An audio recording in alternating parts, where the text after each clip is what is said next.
Bonjour. Dans cette vidéo, on va regarder de la pendule conique, et comment faire l'animation.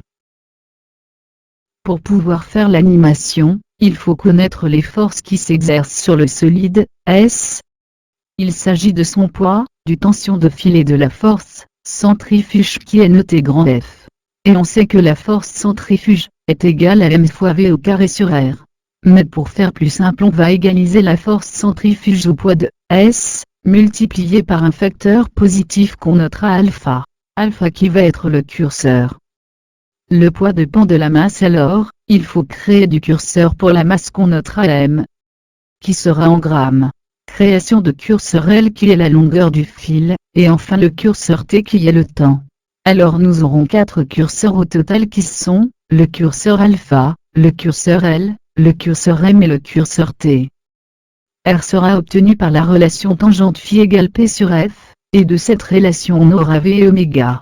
Oméga et R sera utilisé dans les coordonnées de S, et les autres points. Le coordonnées de S, qui est le solide à l'extrémité du fil, sont selon XR fois cosinus d'oméga t, selon YR fois sinus d'oméga t, et selon ZL facteur 1 moins sinus de phi. Et B qui est l'autre l'extrémité, a comme coordonnées selon x0, selon y0, selon ZL. Pour le CA le rouge qui est le trajectoire de S, créé, C, qui a comme coordonnées selon x0, selon y0, selon ZL facteur 1 moins sinus de phi, puis créer le cercle à partir de C, P, S, en utilisant le commande cercle. Et pour les vecteurs qui sont le vecteur P, le vecteur F et le vecteur résultant indice S, il faut créer des points. Ces points sont point A, le point D et le point G. Le point A a comme coordonnées selon XR plus 4 francs facteur cosinus d'oméga t, selon YR plus 4 francs facteur sinus d'oméga t, selon ZL facteur 1 moins sinus de phi.